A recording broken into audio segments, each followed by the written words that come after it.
And I would say negotiations have gone well up to a point, but only up to a point. Yes, we've had a clear concession by the EU that we can sign our own trade deals.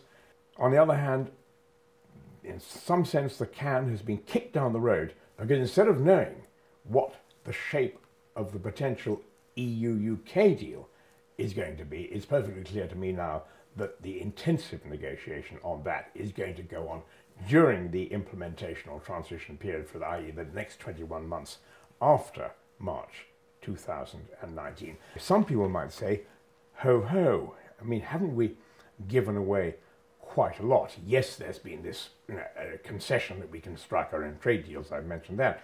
But people might say, well, what else have we actually got? It's looking a bit wishy-washy.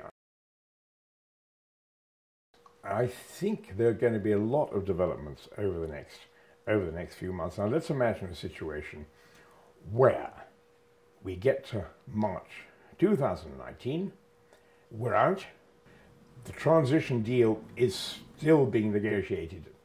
If the EU says, well, actually, we're not necessarily going to let you have X, Y, or Z, in that situation, I could imagine people in the cabinet saying, okay, just forget about this special EU-UK deal. Let's not have a EU-UK deal. The US doesn't have a deal with the EU. Okay, folks, we're out there, we're out, we're officially legally absent now from the EU. Let's just make the most of it. Yes, of course, I've changed my mind, because the British people in June 2016 voted by a large majority, it was over 1 million anyway, to leave. So I'm a Democrat. I say that is what happened. My concern now is not to throw out the baby with the bathwater. It would be ironic if you ended up in a situation where we've actually got almost everything we had still, i.e. not control over our fishing, ECJ, no control over migration from the EU countries. It'd be pretty ironic if we still had all those things, and yet we're no longer part of the EU. I mean, that you might say would be possibly the worst of both worlds. That actually, one thing we haven't been looking at is whether or not the whole Brexit premise itself was put up by a foreign power, in this case Russia. And all I can say is that, of course, I think would change the perspective of people, including myself, possibly quite a lot, if it was shown incontrovertibly that this election was fixed one way or another. Then I think people might want to look again, and you might say, okay, we won't have a second referendum because we've ruled that out. But I say we might have a rerun of the first. I think he'd be absolutely superb Prime Minister, and he would, be the voice that roared. The voice that roared. We've had that before.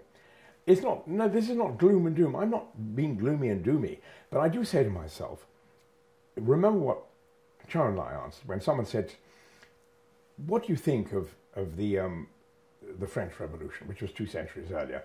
And he said, I think it is too early to tell. And I think as we look at Brexit, we will have to say to ourselves, we have to see this in perspective. Yes, we've been members of the European Union now for 44 years. On the other hand, we weren't members of the European Union for about 1,000 years.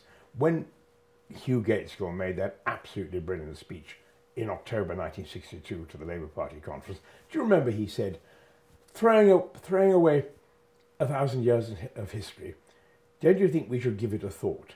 Well, what I'm saying is, 50 years from now, we may look back on this period and say, well, good heavens, yes.